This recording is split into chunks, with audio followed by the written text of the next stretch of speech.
ओम शांति। अकाल मृत्यु के बाद आत्मा के साथ क्या होता है? अकाल मृत्यु के बाद आत्मा कहाँ जाती है? क्या आपने कभी सोचा है, जब किसी की मृत्यु समय से पहले हो जाती है, चाहे वो दुर्घटना हो, हत्या हो या अचानक आया कोई सदमा, तब उसकी आत्मा कहाँ जाती है? ऐसा क्यों होता है कि कुछ जगहों पर कदम रखते ही एक अजीब सी बेचैनी घेर लेती है, हवा में डर समा जाता है और मन किसी अनजानी ऊर्जा की मौजूदगी महसूस करता है। कहते हैं कि अकाल मृत्यु के बाद आत्मा तुरंत अपने मार्ग पर आगे नहीं बढ़ पाती। अधूरी इच्छाएं, अधूरे रिश्ते और असहनीय पीड़ा उसे भटकने के लिए मजबूर कर देती है। ऐसे स्थानों पर जहां दुख और मौत की चीखें गूंजी हों, वहां समय थम जाता है और आत्माएं उसी क्षण में कैद हो जाती हैं। देखिए, मृत्यु सिर्फ देह का अंत नहीं बल्कि चेतना का सबसे बड़ा विस्फोट है। जब व्यक्ति की मृत्यु समय पर आती है, उम्र के ढलते हुए देह और मन के साथ आत्मा धीरे धीरे जीवन से अलग होने लगती है। वो परिवर्तन की तैयारी करती है। परिवार, रिश्तों, स्मृतियों और इस संसार से विदाई की प्रक्रिया अपने आप शुरू हो जाती है। लेकिन अचानक मृत्यु में कोई तैयारी नहीं होती।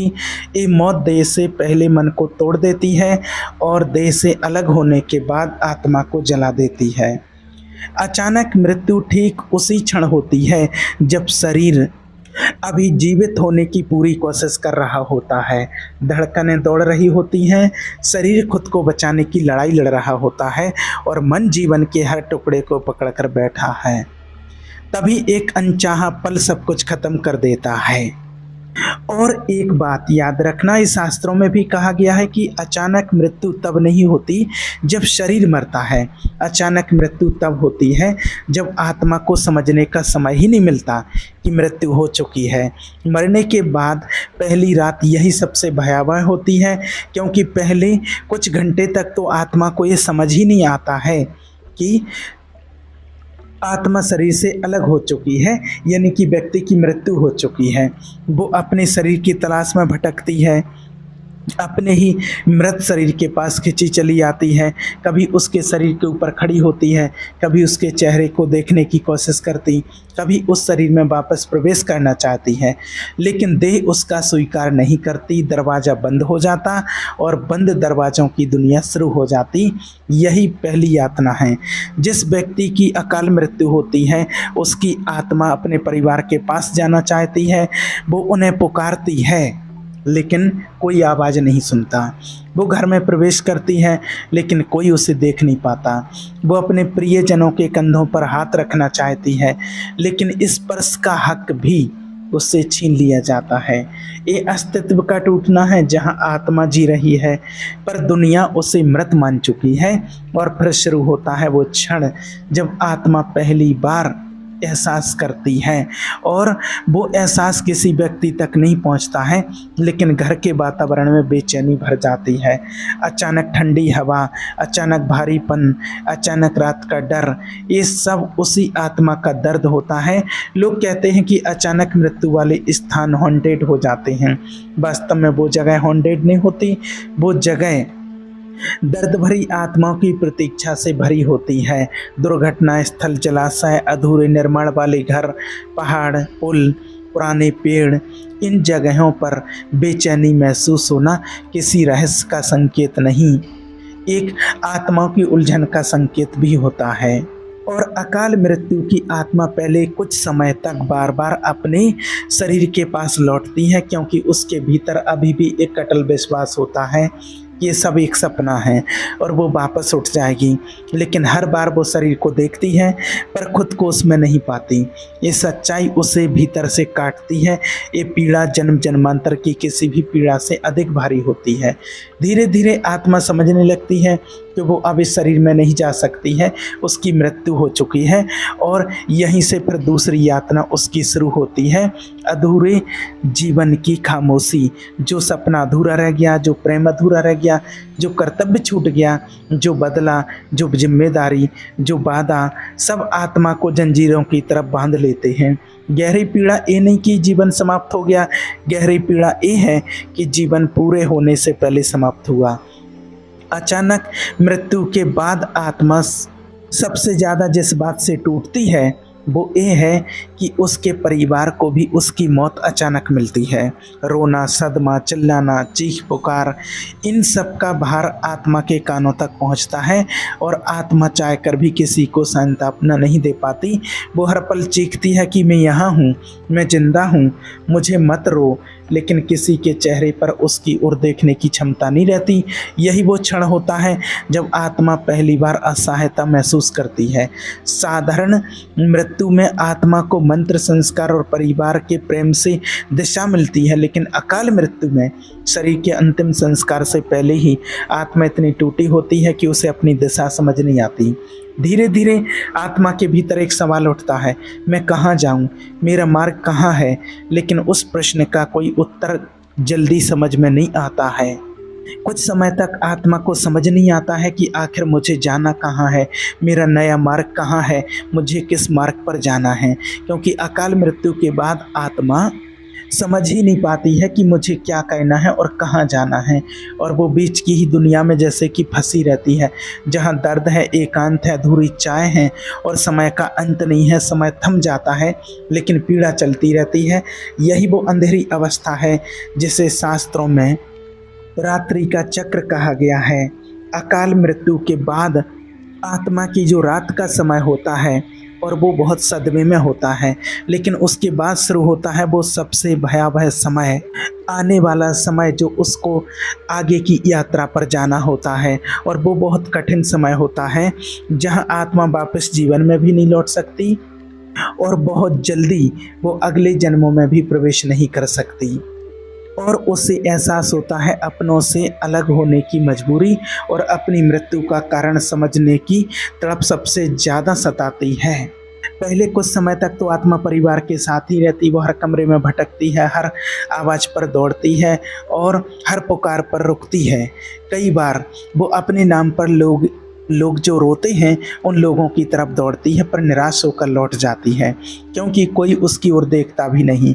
उसे लगता है कि शायद सब वापस सामान्य हो जाए, लेकिन हर बीतते क्षण के साथ ये भ्रम टूटता जाता है।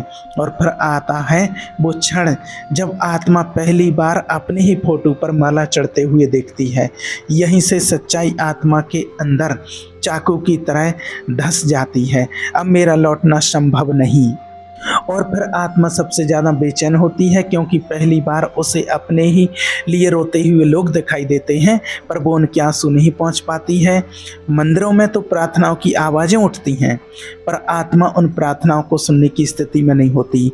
दुनिया उसे मोक्ष की राह दिखाना चाहती है, लेकिन उसका मन दुनिया में ही जकड़ा रहता है। इन समय आत्मा के भीतर सबसे ज़्यादा भाव जगते हैं, मेरे बिना अब उनका क्या होगा, क्यों मरा मैं, क्यों इतनी जल्दी, क्या मैं कुछ कर सकता था। और इनमें से सबसे दर्दनाक विचार है, अगर मुझे एक मौका और मिल जाता। यही सोच आत्मा को सबसे ज़्यादा बांध लेती है। और फिर आता है एक वो समय जब आत्मा को फिर घर से आगे जाना होता है, और इस समय आत्मा पर सबसे भारी पड़ता है, इसलिए क्योंकि उसके सामने संसार के दरवाजे बंद होने लगते। वो अपने परिवार को पुकारती है, बच्चों को, माता पिता को, भाई बहन को, प्रिय व्यक्ति को, दोस्तों को, लेकिन कोई सुनता नहीं। आत्मा महसूस करती है कि संसार उसे भूल नहीं रहा, लेकिन उसके बिना जीने की तैयारी कैसे की जाती वो कर रहा। उसे ये एहसास भीतर तक तोड़ देता है कि जीवन चलता रहता है, भले ही वो खुद अब उसका हिस्सा नहीं। और फिर आखिरी समय, सबसे निर्णायक समय आता है। आत्मा की बेचैनी अब चरम पर पहुंच जाती है। वो महसूस करती है कि अब वो इस दुनिया में टिक नहीं सकती, पर उसके पास जाने के लिए उसे एकदम कोई राह नहीं दिखती। ये वही समय होता है जब आत्मा के आसपास अदृश्य शक्तियाँ सक्रिय होने लगती हैं, और फिर कुछ समय के बाद आत्मा वो संकेत महसूस करती है जहां उसे अगली यात्रा पर जाना है, लेकिन वो उसमें प्रवेश तभी कर पाती है जब वो अपने जीवन, अपने शरीर और अपने संबंधों से मानसिक रूप से अलग हो जाए। और यही सबसे बड़ा संघर्ष जन्म लेता है जो आत्मा छोड़ नहीं पाती। वो संसार के बीच में ही फंस जाती है। वो ना जीवित न मृत के लोग को स्वीकार की जाती है, और ऐसी आत्माएं वही होती हैं जिन्हें बहुत कष्ट का सामना करना पड़ता है। और आत्मा के मन में सवालों का तूफान होता है। मैं यहाँ क्यों फंसा हूँ, मुझे आगे कहाँ जाना है। लेकिन डर अभी भी पीछा नहीं छोड़ रहा था, क्योंकि सामने जो रास्ता होता है वो कई बार अंधेरे से भरा होता है, इतना गहरा, इतना भारी कि वहाँ का सन्नाटा आत्मा को भीतर तक हिला देता था। उस रास्ते पर आगे बढ़ते समय अचानक एक और चीज़ घटती। आत्मा ने अपने जीवन की यादें देखना शुरू कर देती है, पर ये यादें मन के अनुसार नहीं आती हैं। ये यादें उन कर्मों की होती हैं जिनका हिसाब अभी तक बाकी हो। किसी के रोने की आवाज़, किसी के टूटने की आवाज़, किसी के दिल को चोट देने की आवाज़, हर वो पल जिसे इंसान अपने जीवन में भूल गया था। ब्रह्मांड भूलता नहीं, इन्हें देखा भी नहीं जाता, इन्हें महसूस किया जाता है पूरी पीड़ा के साथ। इस हिस्से को कहते हैं कर्म दर्पण। ये दर्पण ऐसा है जिसमें दिखता वही है जो छिपाया गया हो। यहाँ आत्मा पश्चाताप करती है, लेकिन यहाँ सुनने वाला कोई नहीं होता, क्योंकि ये न्याय खुद के खिलाफ खुद का होता है। आत्मा आगे बढ़ ही रही थी कि रास्ता दो भागों में विभाजित हो जाता है। एक रास्ता उजाला लिए हुए, बहुत हल्का, शांत और आकर्षक। दूसरा रास्ता घने अंधेरे से भरा, डर, साया और चीखों के साथ। ये रास्ता होता है अपने कर्मों के अनुसार। अच्छे कर्म करते हैं तो अच्छा रास्ता मिलता है, बुरे कर्म करते हैं तो बहुत भयानक रास्ता मिलता है।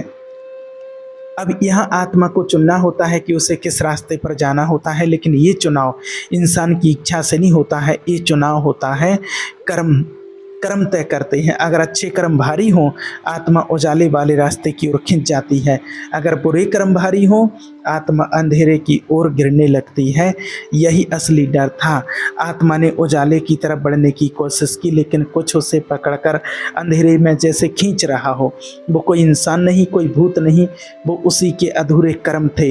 हर गलत वादा, हर छला हुआ इंसान, हर रोती हुई माँ, हर टूटा हुआ दिल, हर बुराई जो की गई, सब आत्मा को न्याय की तरफ जकड़ने लगे। और आत्मा चिल्लाई, मुझे छोड़ दो, मैं वहाँ नहीं जाना चाहता।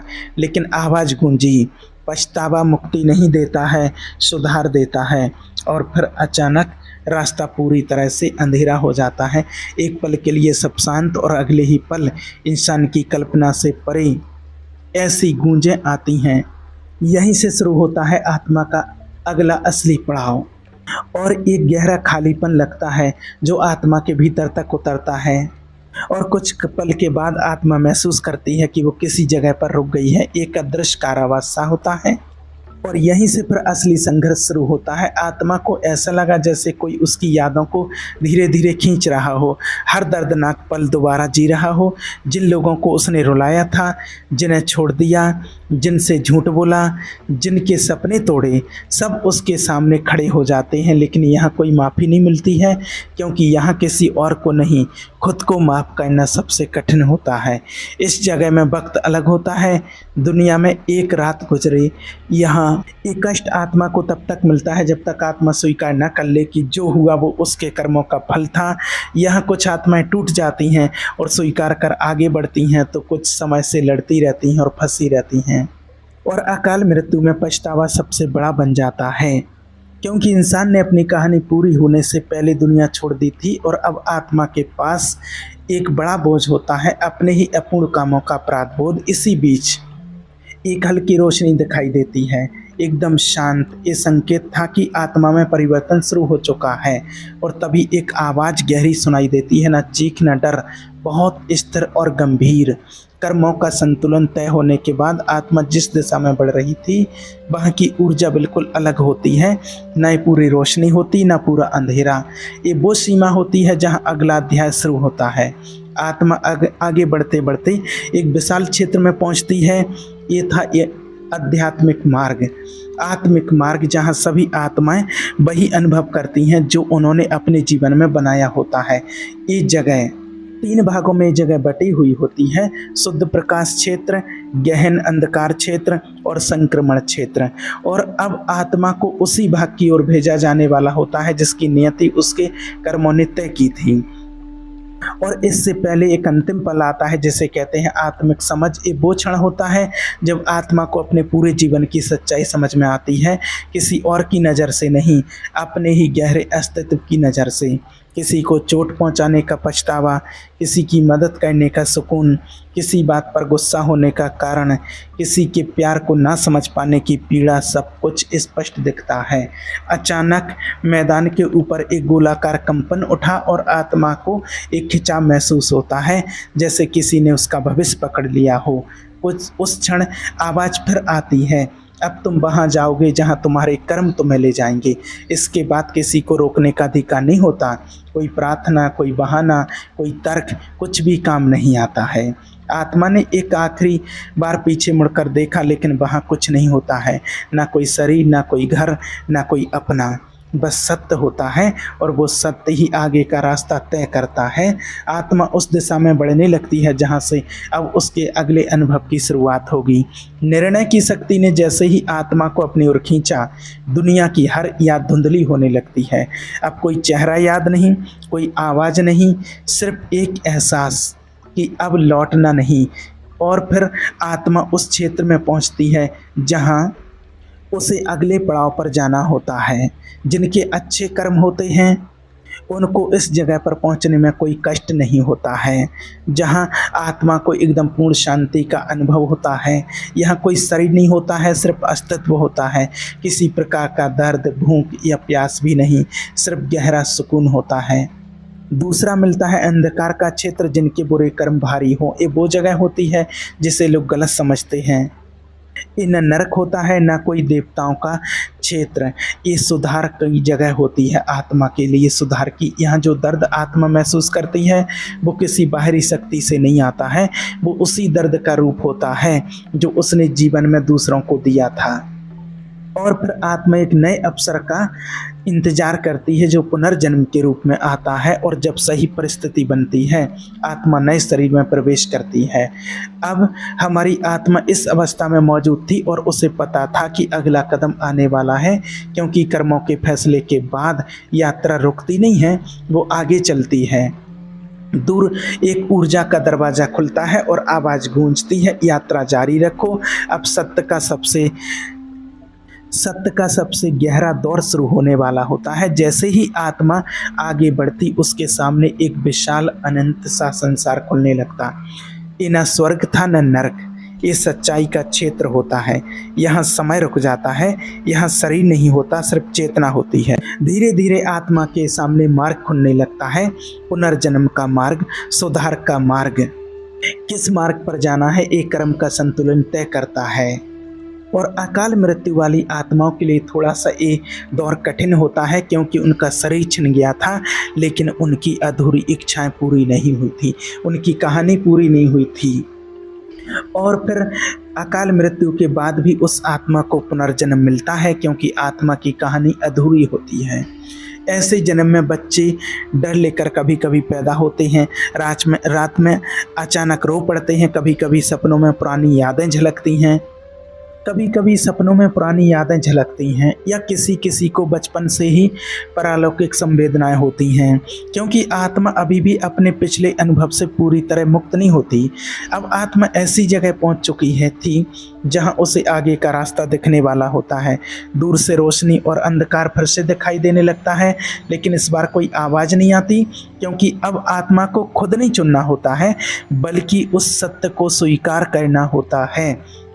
आत्मा अब उस धुंध से बाहर निकल चुकी होती है, लेकिन असली कष्ट अब शुरू होता है। सफ़ेद मैदान के उस पार एक विशाल द्वार दिखाई दे रहा होता है, न सोने का न पत्थर का, बस शुद्ध प्रकाश का बना हुआ। ये वही स्थान होता है जहाँ आत्माएं अपने अंतिम निर्णय का इंतजार करती हैं, लेकिन उस द्वार का रास्ता आसान नहीं होता। पहले आत्मा को पार करनी होती है स्वयं की परीक्षा।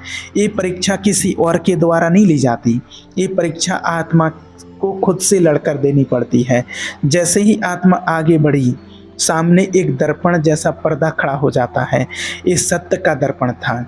इसमें चेहरा नहीं दिखता, बल्कि जीवन के वो पल दिखते हैं जिन्हें इंसान सबसे ज़्यादा छिपाना चाहता है।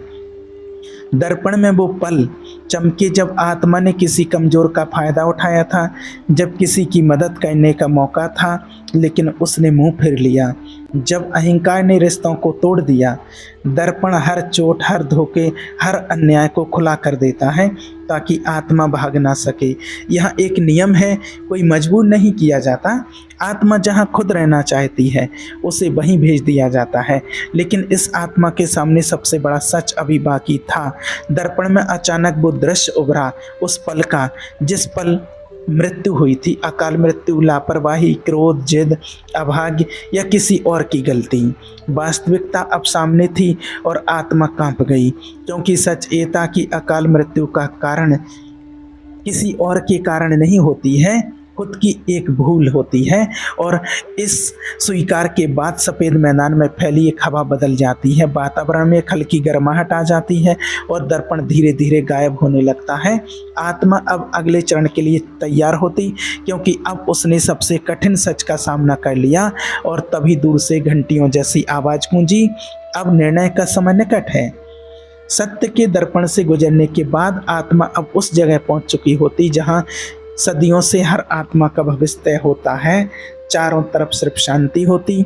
दूर दिखाई देने वाला प्रकाश का विशाल द्वार अब बिल्कुल सामने होता।